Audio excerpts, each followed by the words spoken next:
چونکہ گفتگو اس پیرائے میں چل رہی ہے، ایک اپنی ناچیز عقل کے پہلو سے نکلتا ہوا سوال بھی پوچھ لوں۔ بہت سے افراد یہ کہتے ہیں کہ جناب فاطمہ الزہرا سلام اللہ علیہا کی جو اولاد پاک ہے، ایک تو مسئلہ یہ ہے کہ کوئی صرف اپنی شناخت جوڑنے کے لیے، رتبے مقام کے لیے خود کو سید ظاہر کرتا ہے، تو کیا وہ اس عہدے مقام کا اہل بن جاتا ہے؟ کوئی اس کی پکڑ ہے اور ہم پر اس کا احترام واجب ہے؟ پہلا سوال یہ ہے، اور ساتھ ساتھ یہ بھی سوال ہے کہ کیا واقعی یہ سچ ہے کہ جو آپ کی اولاد ہے، جو شجرہ پاک ہے، چاہے وہ کوئی خاص کوئی کس و ناقص سے کیوں نہ ہو، مگر اس پہ جہنم اور دنیا کی بھی عذاب جو آگ ہے وہ حرام ہے اور اس کو حیوان نہیں چھوتے؟ بسم اللہ الرحمن الرحیم۔ دیکھیں، اگر کوئی سید نہ ہو اور اپنے آپ کو سید ظاہر کرے مانا کہ وہ اولاد فاطمہ زہرا سلام اللہ علیہا میں سے ہے، تو یہ تو جائز نہیں ہے اور شرعاً حرام ہے۔ ایک مرتبہ ہوتا ہے کہ عربی کے محاورے میں سید کہا جاتا ہے بمعنی مسٹر، وہ ایک الگ بات ہے، لیکن اگر جو خاص اصطلاح ہے سید کی کہ یعنی اولاد فاطمہ سلام اللہ علیہا میں سے ہونا، اور اگر کوئی نہ ہو اور اپنے آپ کو ظاہر کرے تو یہ شرعاً جائز نہیں ہے اور اس کی سخت ترین پکڑ اللہ سبحانہ و تعالیٰ کی بارگاہ میں۔ دوسرا یہ کہ جو جہنم حرام ہے اور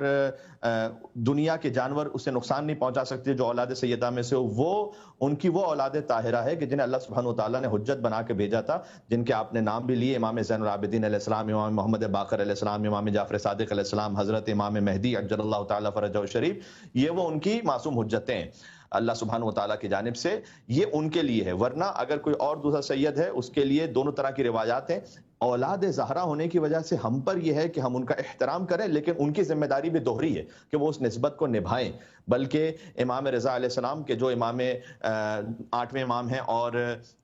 بی بی فاطمہ سلام اللہ علیہا کی اولاد میں سے ہیں، انہوں نے اپنے بعض بھائیوں کو بڑی تنبیہ فرمائی کہ جنہوں نے یہ وتیرہ بنا لیا تھا کہ چونکہ ہم تو سید ہیں اور ہم تو اولاد فاطمہ میں سے ہیں، تو لہٰذا ہم ہر قسم کا کوئی بھی کام کرتے رہیں لیکن ہم پر جو جہنم حرام ہے، تو انہوں نے خاص وعید فرمائی کہ نہیں، ایسا نہیں ہے، اور یہ خاص حسن اور حسین کے لیے یہ فرمایا ہے، خاص حسن و حسین کے لیے، ان کی اولاد طاہرہ کے لیے۔ لہٰذا ایسا نہیں ہو سکتا کہ ایک سید ہو اور کوئی بھی کسی قسم کا عمل کرتا ہو، چاہے وہ حق الناس کو غصب کر لے۔ بہت سے ایسے ہوتے ہیں کہ جو میراث غصب کر لیتا ہے، تب بہنوں کی میراث نہیں دیتے اور اپنے آپ کو سادات کہہ رہے ہوتے ہیں، تو انہیں میں تو کہتا ہوں کہ اپنے عمل سے اس بات کا اظہار کرنا چاہیے کہ واقعی اولاد فاطمہ زہرا سلام اللہ علیہ میں سے، تو اس نسبت کا انہیں خاص احترام رکھنا چاہیے، جیسے ازواج رسول کے لیے کہا گیا کہ ازواج رسول ہیں، انہیں اس نسبت کا پاس اور احترام رکھنے کے لیے اللہ تعالیٰ نے مزید اور شرعی احکامات لاگو کر دیے۔ یہ نہیں ہوا کہ شریعت کم ہو گئی، ان کے لیے شریعت اور بڑھ گئی۔ اسی طریقے سے جو سادات ان کے لیے شریعت کا پاس رکھنا اور بھی زیادہ ضروری ہے باقی عام مسلمانوں سے اور عام مومنوں سے۔ اور میں اس میں یہ عرض کرنا چاہوں گا کہ دیکھیں، اس نسبت کا آپ اس طرح سے احترام رکھیں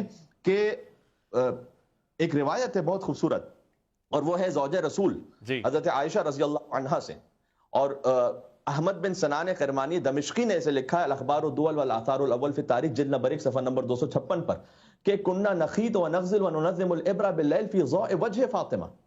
کس نورانی شخصیت سے آپ منسوب ہیں کہ وہ یہ فرماتی ہیں کہ ہم رات کے وقت میں کپڑوں کو سی لیتے تھے اور اپنی سوئی کی اصلاح کر لیتے تھے اور اس میں دھاگا ڈال لیتے تھے اور سوئی کو ڈھونڈ لیتے تھے فی ضوء وجہ فاطمہ، فاطمہ زہرا کے چہرے سے اتنا نور جاری ہوتا تھا کہ ہم رات میں حتیٰ سوئی تک دیکھ لیتے تھے کہ وہ کہاں رکھی ہوئی ہے۔ اذا اقبلت فاطمہ کانت مشیتها مشیت رسول اللہ، جب وہ چلتی تھی تو ایسا لگتا تھا جیسے رسول اللہ چل کر آ رہے ہیں۔ وہ کانت لا تحس، اور وہ تمام نسوانی عوارض سے پاک تھیں، لأنها خلقت من تفاحت الجنہ۔ یہ ان کا بیان ہے کہ حضرت فاطمہ سلام اللہ علیہا کسی عام شے سے خلق نہیں ہوئی، اللہ تعالیٰ نے جنت کے سیب سے خلق فرمایا۔ جب اپنے محبوب کو خاص بلایا معراج پر، اور رب نے بلا فصل ایک سیب خاص عطا کیا کہ جو احلی من العسل ابیض من اللبن، جو شہد سے زیادہ شیریں تھا، جو مشک و عنبر سے زیادہ خوشبودار تھا اور دودھ سے زیادہ سفید تھا۔ اس کی تفصیل روایات میں لکھی ہوئی ہے۔ وہ اپنے حبیب کو خاص عطا کیا اور وہ سیب اس بات کا سبب بنا کہ نور فاطمہ زہرا اس زمین پر آئے۔ یعنی اتنا خاص اہتمام جس بیوی کے لیے کیا گیا ہے جو ان سے منسوب ہو، اس کا کیا خاص اس کو احترام رکھنا چاہیے، اس نسبت کا پاس رکھنا چاہیے۔ اپنے بقول شاعر کے اپنے محبوب کو خود سیب کھلایا ہوگا اور نور کو نور محمد سے ملایا ہوگا، اور حسن کو شاہکار سراپا دے کر پھر کہیں فاطمہ زہرا کو بنایا ہوگا، پھر کہیں فاطمہ زہرا کو بنایا ہوگا۔ سبحان اللہ، سبحان اللہ۔ جی، کر کے رنجیدہ محمد کو ہنسایا ہوگا، اور تیری تخلیق سے پہلے ہی خدا تعالیٰ نے تیرا ہم پلہ تیرا کف بنایا ہوگا، تیرے قابل اسے ہر طور زمانہ سمجھے، اس کی آمد کے لیے کعبہ سجایا ہوگا، اور ان کے درجات زمانے کو بتانے کے لیے شاہ کونین نے ہاتھوں پہ اٹھایا ہوگا۔ تو وہ خاص